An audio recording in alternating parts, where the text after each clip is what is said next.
Hello! I am the Azerothian Historian and welcome to my first video. This series will be exploring the World of Warcraft in expansion order, starting with the journey through the classic 1 to 60 zones. As these are no longer available in the retail version of World of Warcraft, I will be playing this Orc Hunter Azoth on the 20th anniversary edition of the classic servers. I have played World of Warcraft on and off since the original release of Classic, and while the game will not be new to me, I am looking forward to journeying anew through Azeroth as it once was. I will be showcasing the quests and stories on offer in each zone from the Horde perspective, while also showcasing the small details, nooks, and crannies that usually go unnoticed. I am no expert in the lore or history of this game, but I hope my interpretation of what has been created in the game with minimal background understanding will help us all enjoy the effort put into how the game was constructed and presented. Without further ado, let's begin. The story begins with the opening cutscene sweeping over Razor Hill, which looks much more festive than usual as I began this character during the Christmas holidays. We get a little bit of history here, explaining that the orcs came through the Dark Portal and was at war with the humans in the Eastern Kingdoms for some time. Their current leader, Thrall, helped break their demonic corruption and returned to the shamanistic teachings during the events of Warcraft 3. They founded a city called Orgrimmar, which I believe is a namesake for Orgrim Doomhammer, the previous war chief that was friend and mentor to Thrall. If we follow the timeline of 4 years since Warcraft 3 Reign of Chaos, that would mean that Orgrimmar and Durotar itself has only been occupied by the orcs for about 3 years at the beginning of Classic.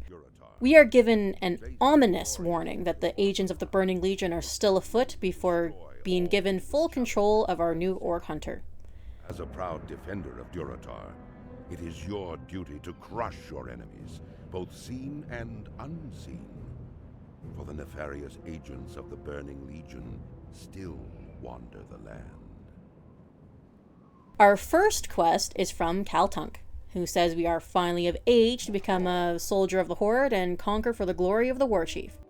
It seems our player character is quite young and will need to start her conquest on something a bit easier than dragons or demons. Though last I checked there wasn't any dragons in Durotar. We'll be getting plenty of practice on demons though. In any case, we are directed to talk to Gornek to be given our first task. He is close by in the small cave called the Den. He is less than impressed with us. Time to prove our worth and become a warrior of the Horde by slaying boars.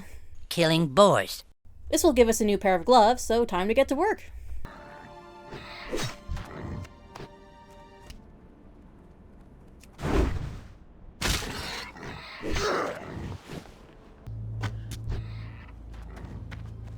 After slaughtering the local swine population, it's back to Gornek.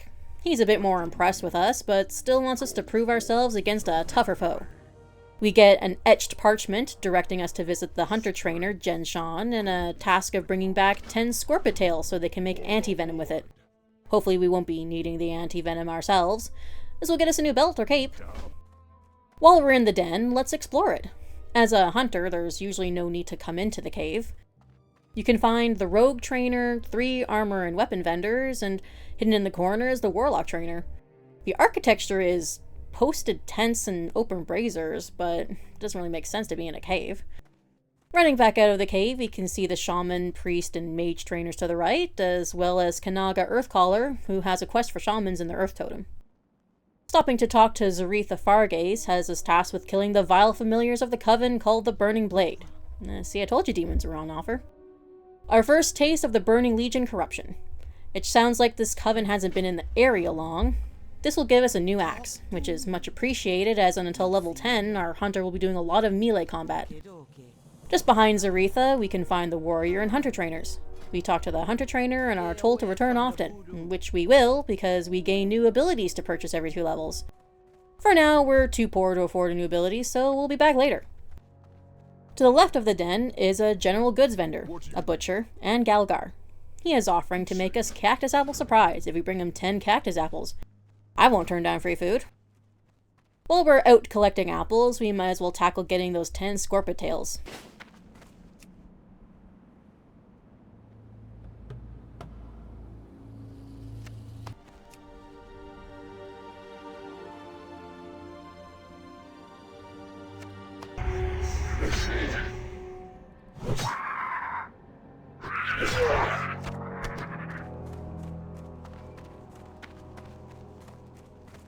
We come across a troll lying in the shade of a tree, Hanazu, who has been injured by a vicious-looking scorpid named Sarkoth.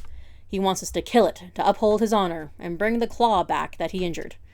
I personally would have been more worried about the envenomed chest wound, but priorities, I guess. Since he doesn't seem too worried about it, we might as well finish getting those tails for the anti-venom. I have a feeling we're going to be needing it soon. After finishing collecting scorpid tails, I move on to the southern plateau to take out Sarkoth. This is the first red-named enemy you can come across, teaching you that red names will attack within a certain range. He goes down just as easy as the regular scorpids. If you head slightly east, you can look out over the main hub and see the view of the Valley of Trials. It looks like a dried-out basin that used to have a river flowing into it. Heading back to Hanazu, we can give him the claw we picked up. Only after defeating the foe he could not and bringing back the trophy does this troll decide he might like to live. And could we please tell Gornek that he's dying under a tree out here? Sure thing, buddy. I even have the tails for your antidote. He's waited this long already, I might as well get my cactus apple surprise first. I'll sell some trash and buy some arrows. Gornek explains killing scorpids is to teach us the smallest or largest opponents can still best us, and he has no more to teach us. Best not to forget to tell him about Hanazu, though, and he is most impressed we managed to take down Sarkoth. Already starting to make a name for ourselves. With no upgrade available, I'll just sell these pants. On our way to Formanth Azrael, we can look at the graveyard as we pass. Instead of the usual headstones on human graveyards, these are adorned with a large stone and various weapons, masks, and skulls are laid against them. I can only speculate that each weapon was important to the deceased laid to rest. The large skull pile and masks seem to be more of a troll aesthetic, which makes sense as both trolls and orcs live in Durotar. Formanth Azrael is tired of the lazy peons taking naps, so he gives us a club, and we are tasked with hitting the peons awake. Well, good thing we're a warrior of the horde and not a peon. If you head up a cliff to the south and follow it around, you can find one of the elemental stones shamans use to get their totems. As a hunter, I can't see the earth elemental here, but we can still explore and find it. Back to hitting peons. After beating a few of his employees, Formanth Azrael finds us dependable enough for another task. He wants us to find his lost pickaxe in the cave with the Burning Blade Coven. Another hint that this is a new occurrence. And he mentions that there is a spell on the pick so that you can see it in the dark. Convenient, but I suppose a good enough explanation on why there's a small light beam around it when you find it. After killing a few vile familiars, fell stalkers, and finding a glowing pickaxe, we head back to Zoretha for our new axe and praise for culling all of the imps. We are tasked with finding the Burning Blade medallion, held by an agent of the Burning Blade in the back of the Coven Cave. This will get us a new pair of pants and a healing potion, which is definitely going to come in handy as hunters do not have self-healing abilities. Formanth Azrael is happy to have found his favorite pickaxe and hopes once the peons are done chopping trees, they can have a nice cave to mine. At the Hunter Trainer, I get Aspect of the Monkey and Serpent Sting. One will give us boost to dodge, and the other will apply poison to a target at range. Both will be helpful for leveling until a pet is available. With only one task remaining, it's time to head into the back of the Burning Blade Coven and get that medallion. We find Yarog Baneshadow has the medallion we're looking for, and head back to the main hub. Zoretha is happy we managed to oust the Coven from the Valley of Trials, but is worried they may have spread to more of Durotar. We are to report to Sen'jin village and talk to Master Gadrin. That means it's finally time to leave the Valley of Trials. After a trek through the boundary wall, we can begin our adventure through Durotar. Just up ahead, on the dried riverbed doubling as a road, we find Ukor, a peon that is scared of the beasts along the road and wants us to deliver food back to the innkeeper in Razor Hill. While we could follow the quest to Sen'jin village, I picked going to Razor Hill first, as that is where the Hunter class trainer is. When first entering Razor Hill, you can see the crude log fence protecting the border of the town. Some of the buildings are modeled after the Warcraft series orc buildings, such as the barracks, the blacksmith, the burrow, and the watchtower on the ridge above. The only new-looking building seems to be the large tower where the inn can be found. In the burrow you can find the Hunter Trainer, the Pet Trainer, the Rogue Trainer, and Garthok. He has a quest for us explaining the history of Admiral Proudmoore from Kultiris, who had invaded Durotar 3 years ago to rescue Jaina Proudmoore, after the events of Warcraft 3.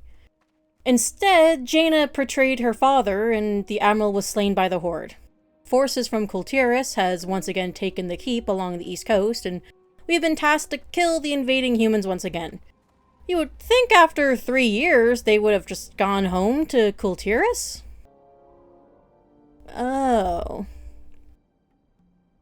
While heading to the inn to return the peons' food supplies, we have to stop to admire this Christmas tree.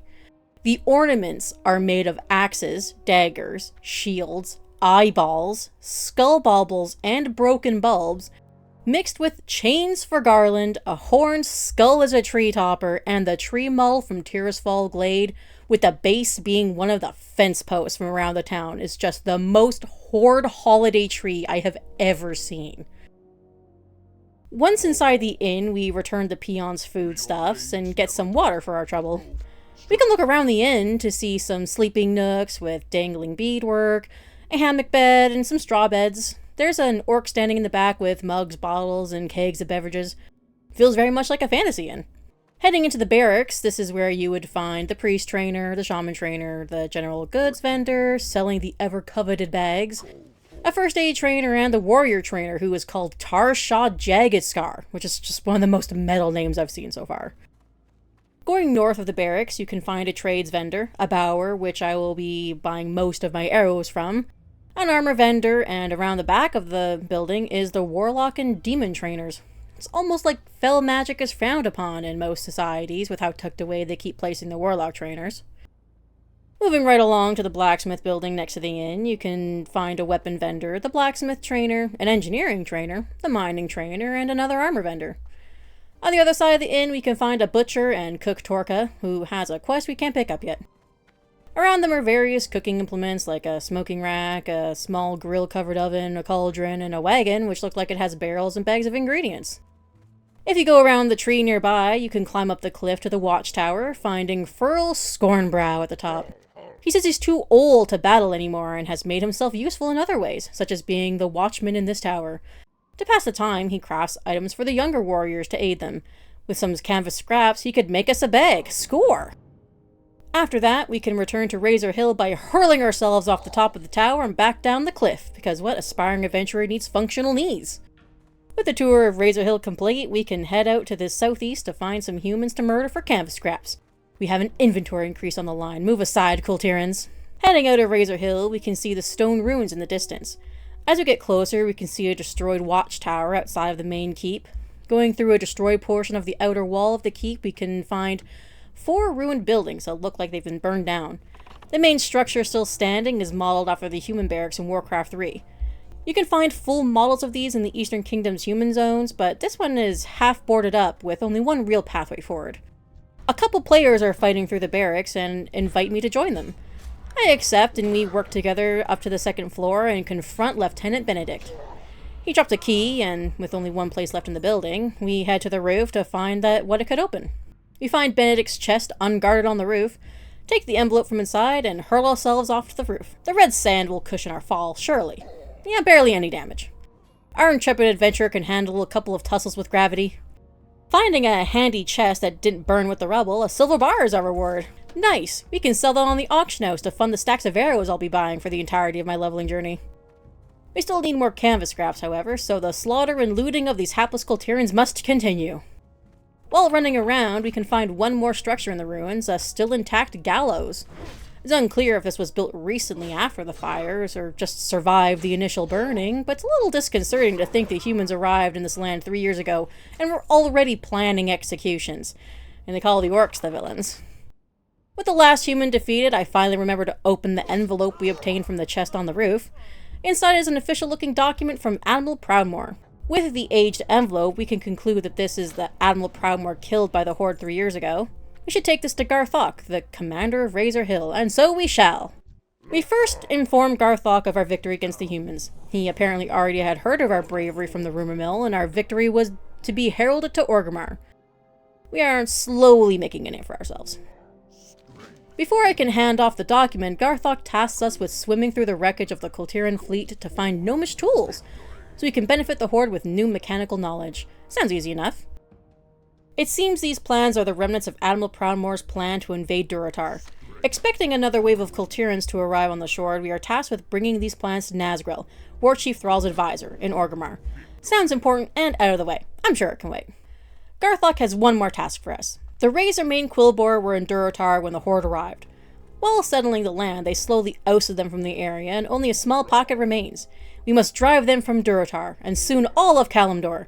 I wasn't expecting to help displace an entire Sen'jin race of pigmen today, but would we really be the Horde if we didn't conquer something everywhere we go? Heading over to the butcher area, we are now high enough level to accept Cook Torka's quest. He wants us to collect 3 Blood Talon Tail Lasher eggs to be used in tomorrow's breakfast. These can be found in the Echo Isles, somewhere we'll be going later, so let's put a pin in this one for now. I'm sure he'll have plenty of time to make omelets whenever I get these to him. Heading back up the hill behind the butcher area, we can hand in those canvas scraps to Furl Scornbrow. He tells us he fought along the war chief to pioneer Durotar for the orcs, as well as was part of the battle against Archimonde at Mount Hyjal. This old dude was badass 4 years ago. I can't believe he's just a watchman making handmade pouches now. What a retirement. Since we have hit level 6, a quick trip to the Hunter Trainer gives us Arcane Shot and Hunter's Mark. Arcane Shot will just deal damage from range, which will help us reduce targets' health before they come into melee range. Much more useful is Hunter's Mark, which will increase the ranged attack power of all attackers against the target by 20, and they will remain visible if they stealth or turn invisible. More DPS gain to aid us until we can get a pet. Time to head to the coast for some gnomish tools to get new bracers. Along the way, we can come across a burnt-out orc hut. It is unclear what this was for, but we can assume it was destroyed when the Kultiran fleet attacked and left it abandoned. Heading out to the shipwrecks along the coast, we need to dive down to find toolboxes. With a limited breath bar, it's best to find a box first, then dive down to pick it up. There's another treasure chest here, but it only nets a few crafting materials and healing potions. After finding all 3 tools in the first shipwreck, we can head back to Razor Hill. The ships around here only have crabs and humanoid lobsterfish to contend with. Handing off the tools to Garthok, we have furthered the Horde's knowledge of machinery and engineering while also getting a nice reward. What do you need? One quick detour to learn first aid in the barracks, we can finally get back to the Pion Ukor and take the road down to Sen'jin village. We find Lar Prowltusk just at the outskirts of the village. He managed to sneak into Kolkar Crag to the west and discovered the Centaur have 3 battle plans against Durotar that we need to find and destroy. They're being held by 3 leaders, so we will have a fight on our hands. Heading into the village proper now, we can see that these buildings have different feel from the orc buildings, the main building being modeled after the Voodoo Lounge from Warcraft 3. We can find Velverin Fang in one of the smaller huts, and he wants us to get 4 Durotar tiger furs from the Echo Isles. The trolls use the furs for blankets, tents, and even armor. This checks out as their huts do look like stitched together hides on a framework. The bone wind chimes are a nice touch. We can find a butcher, the alchemist trainer, and the herbalism trainer in the smaller huts. This is also where the troll raptor mounts can be found. The mage trainer can be dancing in a larger hut, which is a nice touch as the background music changes to some drums and it really feels like the village is actively playing this music with some of the NPCs dancing. We finally talk to Master Gadrin, as directed back in Valley of Trials, and he says that the Burning Blade hasn't been seen in Sen'jin, but their evil can be found on the Echo Isles. He tells us that he can hear the voice of his brother, Minshina, in his dreams, and that his brother has been taken by the warlock Zalazane to the Echo Isles and killed. The spirit of Minshina is trapped within his own skull by Zalazane and now lays in a skull pile within a magic circle on the largest Echo Isle. We need to retrieve it and bring it back to Master Gadrin. While we're looking for the skull, he wants us to kill Zalazane and his followers, who are former Darkspear trolls that have been kidnapped and hexed to forever follow him. The Echo Isles used to be the Darkspear trolls' home until this correction. You would think someone would have done something about the kidnappings before a random orc arrived from the trial grounds to look into it. There seems to be enough guards around here to form some kind of assault team to retake the Isles. I guess it's up to me to save the Darkspear trolls. We also get tasked with letting Orgnil Solskar and Razor Hill know about the Burning Blade warlocks in Sen'jin and the Valley of Trials, as he is the orc responsible for policing such activities in Durotar. He's not doing a great job so far. Nearby, Master Vornal would like us to get Makura eyes and crawler mucus for some kind of alchemy. I didn't really ask to be an apprentice to this guy, he just assumed because I came up to talk to him. We get sticky traps for the trouble, so that makes it slightly worth it. Inside the largest hut here, you can find a trade supplies vendor with a bunch of random knickknacks on the wall behind them. On the other side of the room is a dancing general goods vendor and fishing supplies vendor, and there's also a weapon vendor at the back. I really like that they placed items around to make the room feel like it has things in it to buy instead of just being empty with NPCs. There isn't anything on the second floor, but you get a nice view of the Echo Isles and the surrounding area. Time to head to the Echo Isles for our many tasks. We can find the Makura and crawlers along the coast and around the Isles for the eyes and mucus. While killing crawlers, I find a 6 slot pouch on one of them. A very lucky find.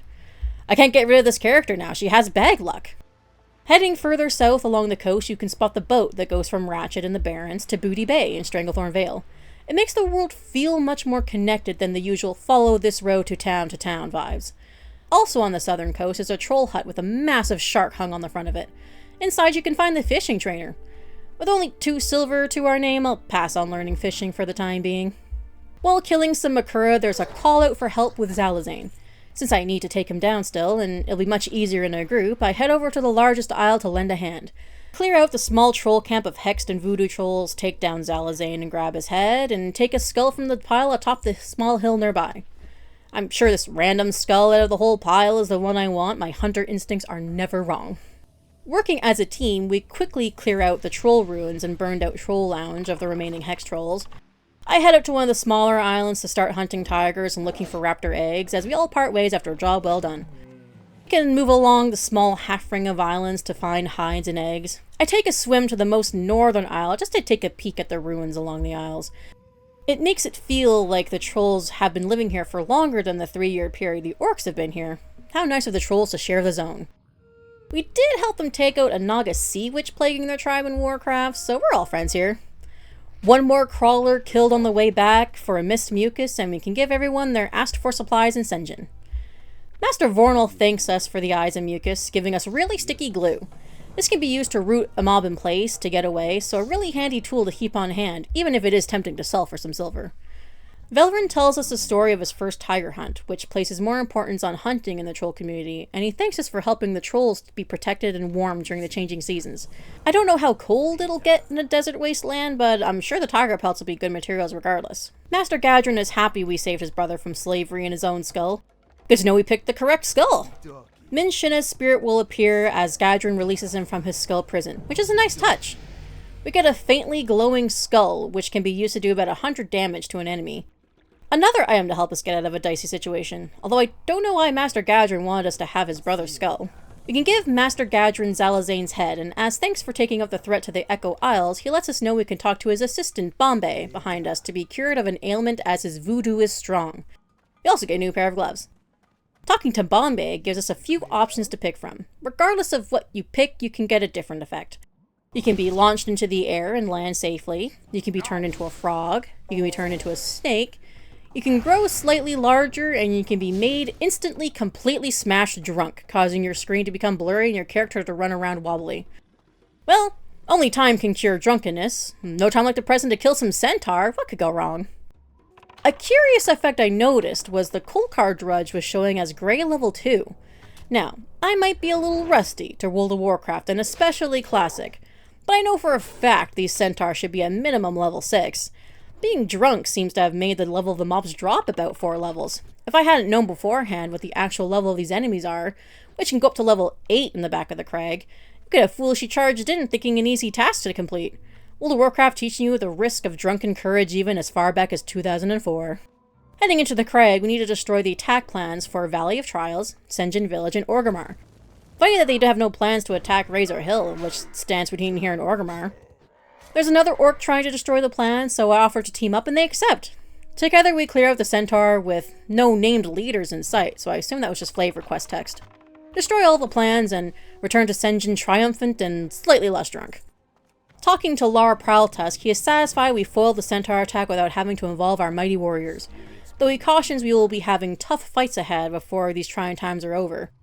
With a new cloak as a reward, we can head back to Razor Hill to report about the Burning Blade and bring the cook his eggs. Reporting to Ordinal Soulscar, he tells us during his own investigations that a Burning Blade warlock, this is the 3rd one by the way, named Fizzle Darkstorm has made a camp in Thunder Ridge, and we need to defeat him and bring back his claw.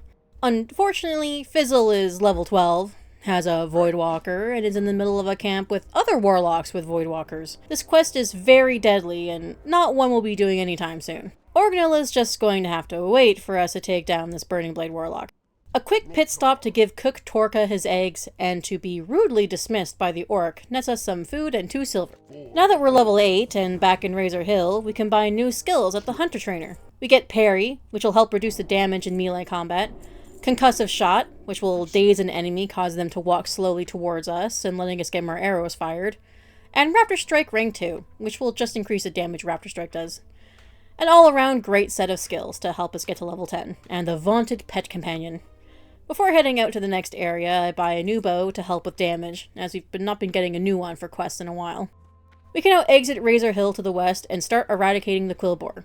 There are multiple places you can find them, but the first camp is very close to the town. There's also a rare spawn here that can be found randomly in any of the camps, Geolord model, that while pulling him accidentally aggroed a second mob. Not wanting to risk it, I used the glowing skull to finish off model and got a white cloak for my troubles. What a letdown, not even another bag?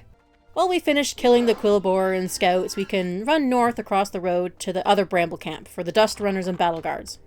Concussion Shot is working wonderfully to help get more arrows into the enemies before we are forced into melee combat and lower DPS.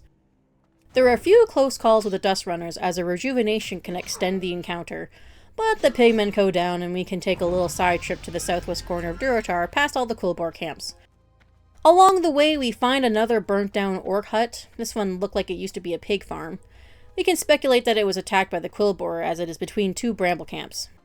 Following the southern mountains west to the river, we can find a path up into the mountain marked with a small grainstone. Following this to the top will bring you to the Fire Shaman Stone. Once again, we cannot see the elemental in here, but with the vista being so high up, we get a wonderful view of both the Valley of Trials, the Barrens across the river, and over Durotar. Returning back to Razor Hill, we can talk to Garthok once again and report the pigmen are no more. We've done our part to secure the orcs' new homeland from its previous native inhabitants. Hooray! Having now finished everything in Razor Hill and Sen'jin Village, it's time to head north to Orgrimmar. On our way out of Razor Hill, we pass by a troll mage named Puddin, and they are just the sweetest, offering us 2 free 6-lock bags. Unable to pass up such an offer, we graciously thank them for their generosity. The bag luck strikes again. Thank you, Puddin. Continuing north, we see the white wall and gates of Orgrimmar appear in the distance as we exit the dried-out river canyon. To the left is a goblin named Reslak. He works for Gazlo, the goblin that helped build Orgrimmar, and comes from Ratchet, according to his reputation allocation. He has been tasked to help the orcs settle Durotar, but the supply caravans through the canyon keep being attacked and pillaged by harpies. He wants us to look to the east and west ravines to find supplies and bring them back. We can head east into the ravine past the road leading back to Razor Hill and start searching for 5 sacks. The harpies run in fear when they get to low health, so having a ranged attack definitely helps while fighting our way through here. The sacks can be found along the walls of the ravine in the areas where eggshells or hanging nests can be seen. With all 5 sacks in hand, we can head back to Reslak and give them back so we can get back to work. Tired of all the caravans being attacked by harpies, Reslak offers us a reward to go into the Dry Gulch ravine that is further inside the eastern ravine and kill all the harpies there. Personally, harpies are one of my most disliked creatures on Azeroth, so I will gladly purge a few more from this realm. Plus, we get a bow upgrade for doing it. Heading back to the eastern ravine, you can find a cave to the south that leads to another section of the ravine. While making our way through the harpies here, I notice another orc has come to join in the slaughter. I offer to team up, and they accept. We have a moment when too many harpies are pulled by the warrior. This is why I don't like harpies, by the way. And after a panicked run to the entrance, we are rescued by none other than Puddin. Our troll mage friend has come to our aid once more. Adding him to the team, we rescue our warrior and continue the slaughter of the harpies. Good riddance. Heading back to Reslak, he thanks us for helping keep his shipments safe from harpies and lets us know we should talk to Gazlo and Ratchet for any work if we find ourselves out that way. Good to know. The new bow is appreciated as well. This is also when I discover at some point I picked up a green 2-handed sword with agility and strength on it. A wonderful upgrade. Hunters can use all sorts of melee weapons, but unfortunately orcs do not start with training in swords.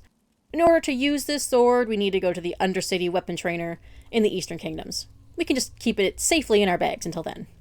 With a few items to sell on the auction house to make a small profit in our bags, now would be a good time to head into Orgrimmar and explore it. As we head north, the scale of the wall and guard towers of the Orgrimmar entrance starts to be more apparent.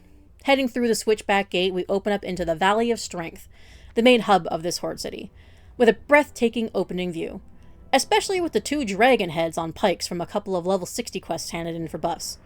I will say now that I explored the second level of every house, but most of them had nothing in them. Starting our in-depth tour on the right, we can head into a building labeled Soran's Leather and Steel Armory. Inside we can find light, leather, and mail armor merchants. There are some nice decorative armor stands placed around the area, and Olanus seems to have his own loom to make the cloth armor as well. I can't help but notice there's no one named Soran in this building. The next building is an unlabeled inn, or at least I didn't see a signpost. Inside is a single level room with the innkeeper, a couple NPCs, and a barkeep. Usually you can find an NPC named Gammon here that is for the warrior quest, but I think he was dead when I came through and couldn't find him. I am also starting to notice the increase of fur rugs that are from Centaur, which is slightly creepy, but gives more proof of the long conflict with the Centaur since arriving in Kalimdor. Next up is the Orgrimmar auction house, which has 3 tellers behind a rough stone wall. There are guards posted inside as well. I take a moment to sell a few items to hopefully make some silver before moving on. Boomstick Imports is the next building, and it is appropriately named as the first floor is covered in various guns. We have a guns and ammo merchant, which will be more helpful after I train guns in Thunderbluff. Moving to the center of the Valley of Strength, we come to the Bank of Orgrimmar. Many characters have AFK'd on its roof, and usually you can find the most people here at any given time. Inside, there's 3 bank tellers and absolutely no fence keeping you from running over to the bank vaults dug into the floor. There's also only 1 guard. You'd think they are just asking to be robbed. Well, having veterans of Mount Hyjal as your bank tellers certainly would make someone think twice at attempting a fight. Well played, Orgrimmar. Heading northwest of the bank, we can find the next building, the Shattered Axe. This has a weapon vendor, and the walls are covered in a plethora of different weapons.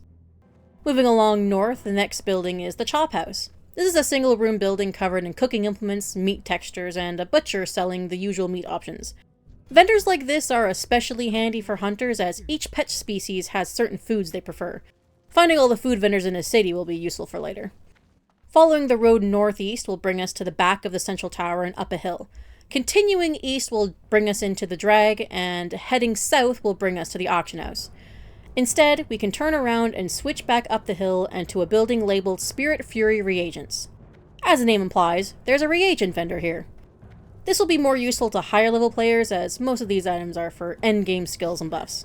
We run west and come to a tower just before the rope bridge above us.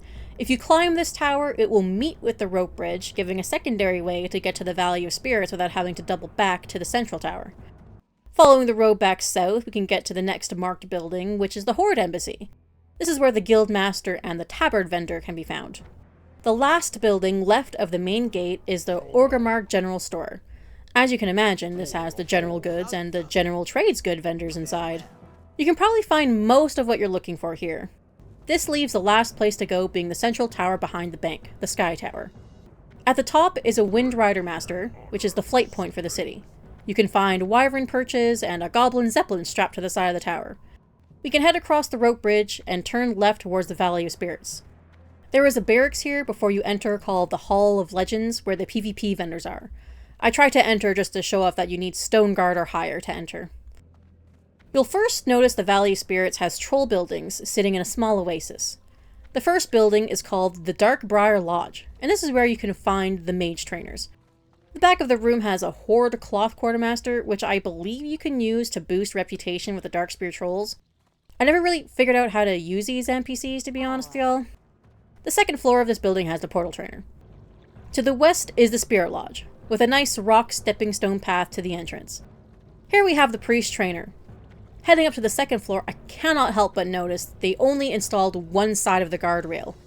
They bothered to make the other side for one entire plank at the top, but couldn't finish it all the way down.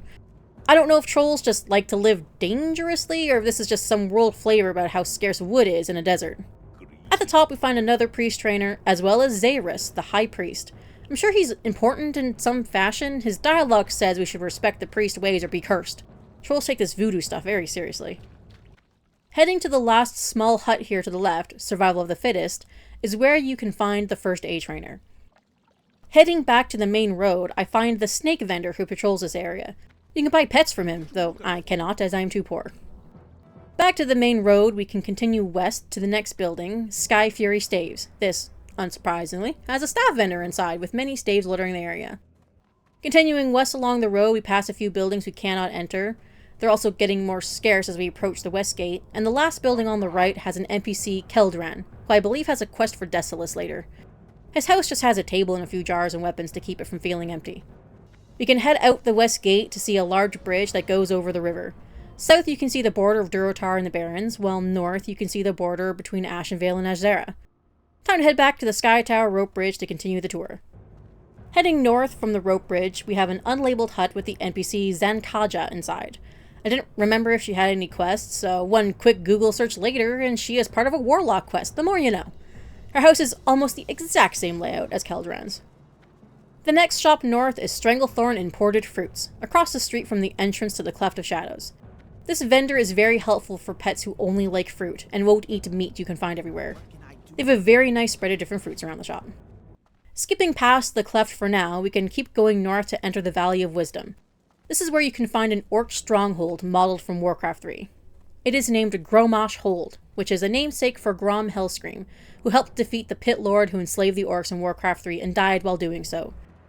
You can see that the guards here are called the Kor'kron Elite, making them more of an honor guard than the usual city guards. In the entrance room, you can find shaman trainers, which makes sense as War Chief Thrall himself is a shaman. Heading into the back room, this is where you can find Vol'jin, the leader of the Darkspear Trolls. Unfortunately, we can't talk to him right now.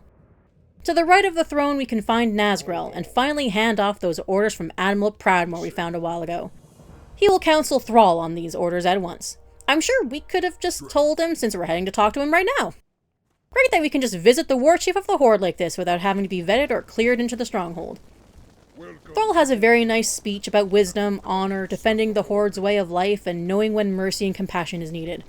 It won't be a demon-spawned army without free will anymore. Thrall is just one of my favorite characters.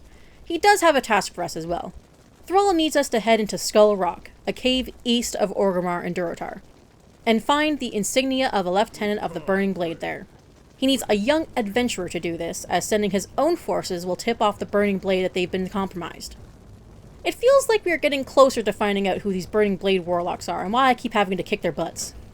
This cave is notoriously dangerous for low-level Horde players, so we'll be tackling this later, just like Fizzle for Darkstorms. We can also find Ettrig in this room, who was part of the First and Second Wars and is a valuable counsel to Thrall. He's also friends with Tyrion Fordring, a human paladin, though that will become relevant later. His dialogue is just a simple greeting in Classic, but he's a great character going forward through the expansions. There's also an orc named Mokvar here. He'll be more relevant at level 60, as he has quests for level 60 dungeon gear. He does have a small bit of dialogue stating that Thrall has given him sanctuary here. We can leave Gromosh Hold now and head east towards the Drag. On the left is a giant tree with a Pit Lord skull and armor piece on the front of it. I am guessing this is the trophy from the Pit Lord killed by Grom Hellscream. On the right is Asaran's Market. Inside is a general goods vendor named Asaran, plus another reagent vendor. No need to run all the way back to the main entrance of Orgrimmar for general goods then if you find yourself around here. Heading into the Drag now, the first building on the left is Godann's Runeworks. This is where you can find the enchanting trainers. Their second floor doesn't have anything, but it does connect to the second level of the Drag. To the right is an exit back to the Valley of Wisdom. Instead, let's go left and explore the upper level. Next door is Jondi's Arboretum, and this is where you can find Jondi, the herbalist trainer. There's also a herbalist vendor here. The next building doesn't have a sign. Heading inside there is 3 NPCs. Only Zilzabin is relevant for quests for Silithus here. I do believe this becomes the inscription shop in Wrath of the Lich King though. The last shop on this upper level is Borstan's Fire Pit. You can find Borstan, the meat vendor, a cooking vendor, and the cooking trainer. Might as well learn cooking while we are here. It will come in handy for food buffs throughout the adventure. You can find a staircase back down to the ground level, and the road leading west will bring you back to the Valley of Strength. Time to turn around and explore the lower level of the Drag. On our left is Grotchi's Traveling Gear, which has a bag vendor. Since I got lucky with 6-slot bags, I'll hold off on buying for right now. The next 8-slot bag size would take all of my money anyway. Next on the right is Magar's Cloth Goods, which has the tailoring trainer, tailoring vendor, and light armor vendor. This is also where you can find another of those Horde cloth quartermasters, I'm guessing for orc reputation this time. Next door is Kodo Hide Leatherworkers. This is where you can find the leatherworking trainer, the skinning trainer, the leatherworking vendor, and another light armor vendor. This is definitely the first time I've been here. I've never seen these orcs in my life. We can skip past the gate to the northeast for now and continue down the road. We can head into Doffer's and Sons Salvage, where we find 2 NPCs. I believe they will have a quest for either Nomergon or Uldaman later. Next door is the last shop in the drag, Yelmax Alchemy and Potions. As you can probably guess, this has the alchemy trainer and the alchemy vendor. If you head to the top of this building, you can find Jess Ramon. He has a couple quests later around level 52, but he does have some dialogue. Being part of the Shattered Hand clan, they have some sort of secret service of Orgrimmar, working for Thrall to keep the safety of the Horde. I suppose this helps give the rogue class somewhere to fit in. We can head back to the middle of the drag now and head south into a dark cave to enter into the Cleft of Shadow. Heading into the center of this pit, to the right you can find the Warlock and Demon trainers. Next door is Shadow Deep Reagents. I don't know why Orgrimmar needed 3 reagent vendors, but at least everyone will be well stocked.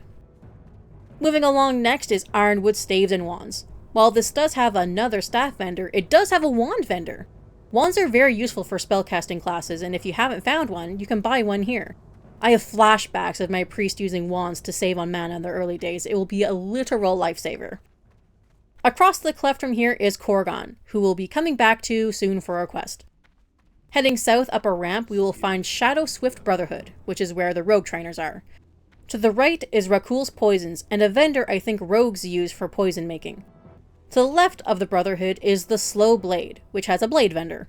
Makes sense for a rogue brotherhood. Continuing up will bring us back to the fruit vendor.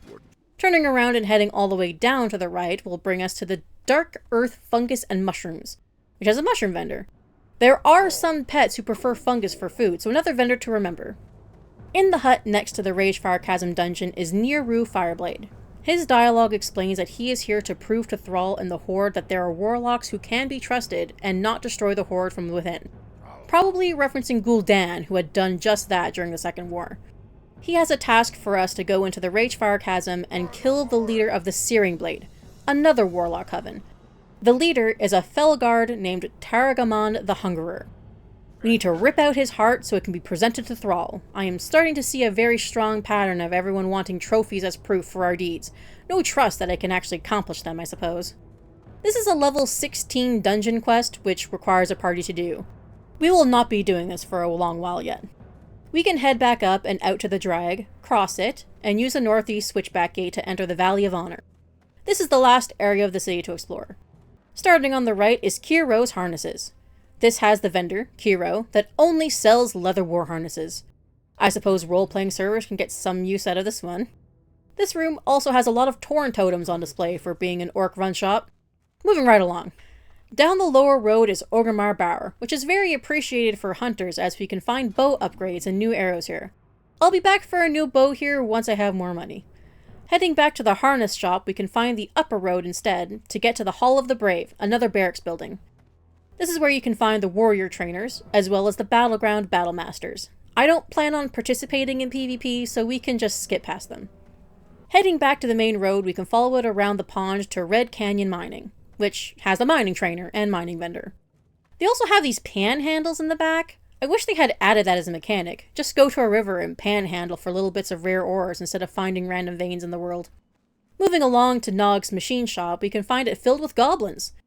They are also the engineering trainer and engineering vendor, which makes sense as goblin workshops were integral to a lot of the Orc campaign in Warcraft 3.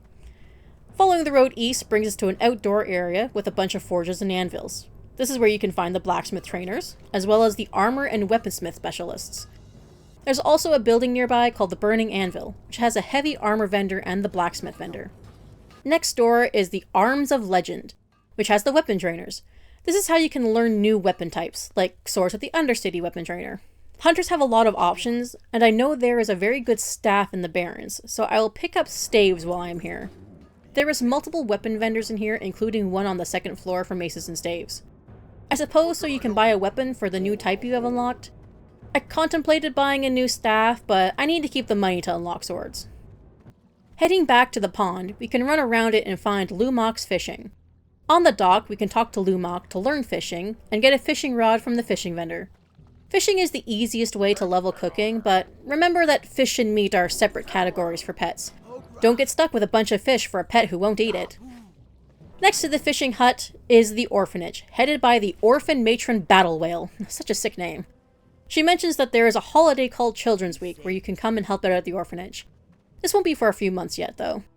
Inside is another creepy centaur rug, bunk beds, and small picnic tables for the kids. North up the hill is the Ring of Valor. You can go inside and see the pit arena, but there isn't anything here. It was supposed to be used for a PvP arena, but was never finished. It will house the Brawlers Guild in later expansion and is used in some lore for honor duels. The last place in Orgrimmar we can go is at the top of the hill to the Hunter's Hall. To the right of the hall is a stable master hunters can use to put away extra pets, and the wolf riding trainer. Can't wait to be back here at level 40 for our first mount. Finally, we have found the hunter trainer, and the pet trainer inside the hall. You can find the waterfall that feeds the fisherman's pond behind the building as well. This concludes our tour of Orgrimmar. Since I'm still level 9, I'm going to go back to Razor Hill and kill a few boars for meat and leather until level 10, so I can finally get my pet. Back in Razor Hill, the hunter trainer will give me the Taming the Beast quest, where I need to use my determination to tame a dire model boar. You know, the boars I just spent the last 15 minutes wholesale slaughtering for meat. I'm sure this will go fine. Heading out west from Razor Hill to find a boar, I stop and talk to Takrin Pathseeker, who wants me to take a recruitment letter to Cargal in the Barrens to report for Barrens duty. I find it funny how they have to actively recruit help for the Barrens. It's like no one wants to go there or something. Despite the carnage I just committed, I find a boar pretty quickly outside Razor Hill. Bringing it back to the hunter trainer, I am now tasked with taming a surf crawler, which he says can be found near the Echo Isles. This is kind of out of the way, and besides, you can find them along the coast north of Razor Hill as well. Might as well explore around there while I'm taming the next pet. After a quick pit stop at the Bower to buy the new level 10 arrows, we can head north through a break in the fence around Razor Hill and find what looks to be a small farm. I'm not sure what they're growing, just that it looks like dead weeds. Just a bit more north is a cave with Burning Blade thugs. We'll have a quest to go here after we finish Darkstorms, which is funny because these thugs are level 8 to 10, but Fizzle is level 12. Weird quest ordering for this chain.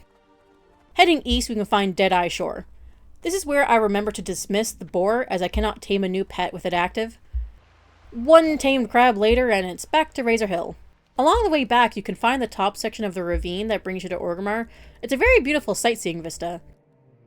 Back at the hunter trainer, we have one more pet to tame before we can pick whatever pet we want. We need to find an armored scorpion north of Razor Hill, and afterwards he will teach us how to tame, call, and dismiss our pet. It will also start gaining XP alongside us, and gaining training points we can use to teach our pets new abilities. Heading north past the watchtower, I ditch the crab and find a scorpion. One taming later, and back to the hunter trainer we go. In order to actually train your pet, we need to head back to Orgrimmar and talk to the hunter trainer there to learn how to train, revive, and feed our pet. Pet happiness will increase damage and generate training points over time, so always make sure that your pet is well fed. I dismiss the scorpion as I leave Razor Hill, forgetting that it will become hostile again once I do so.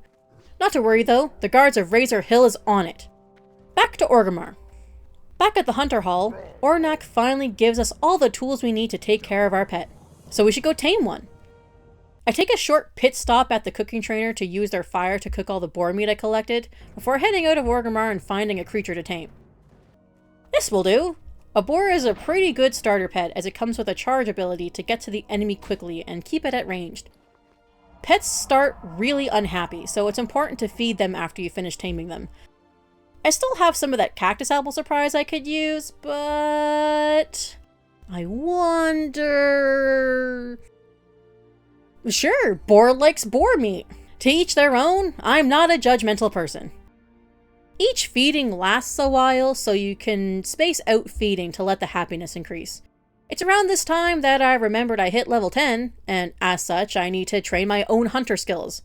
So back to the hunter trainer we go.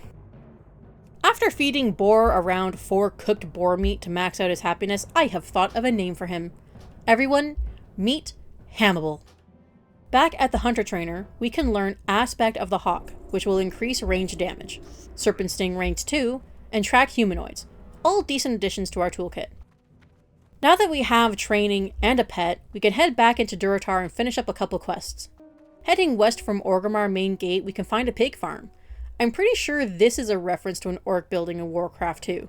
It's neat to see the tiny swine in the pen. Just south of here is Renag.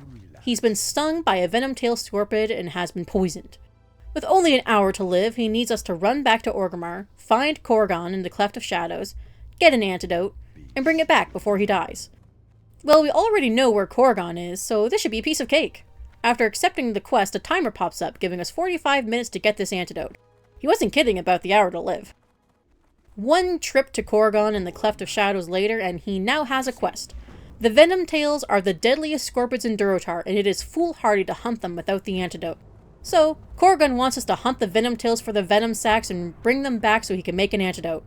Well, let's hope I don't need this antidote. The Venom Tails are all over the northern area of Durotar, so let's get to hunting.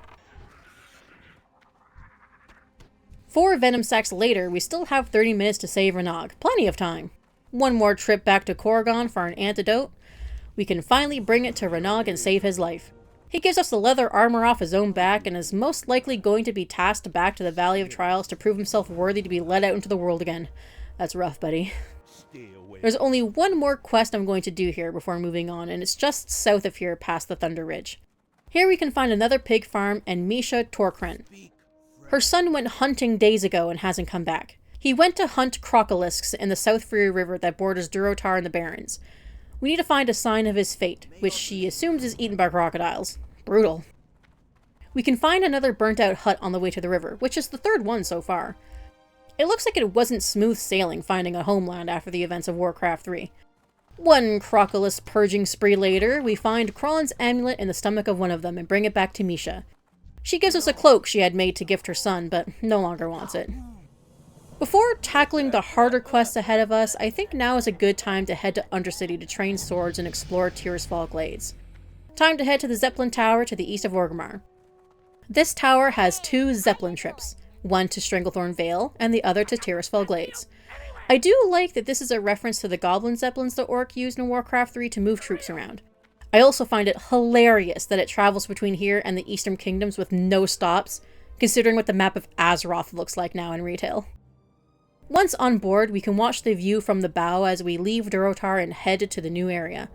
The ambience as we arrive in Tirisfal is just amazing.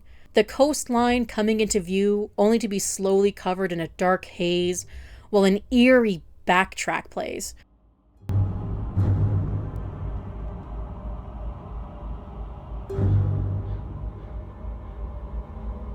The walls of the ruins of Lordaeron come in on the right, and we stop at a stonework spire coming out of a shack, almost like it was built into it after the fact, just to be used as a Zeppelin tower. We can head to the main gates leading to Undercity, finding the road bracketed by ragged Lordaeron flags. The journey will continue in the next episode with a tour of Undercity and exploring Tirisfal Glades.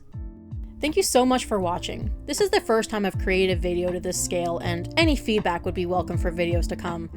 I plan to film each video covering one area at a time, but the nature of World of Warcraft's quests means there will be some overlap. I plan to cover every quest I can find and complete, as well as any dungeons I can get into. Please like the video and share if you enjoyed it. See you in the next one!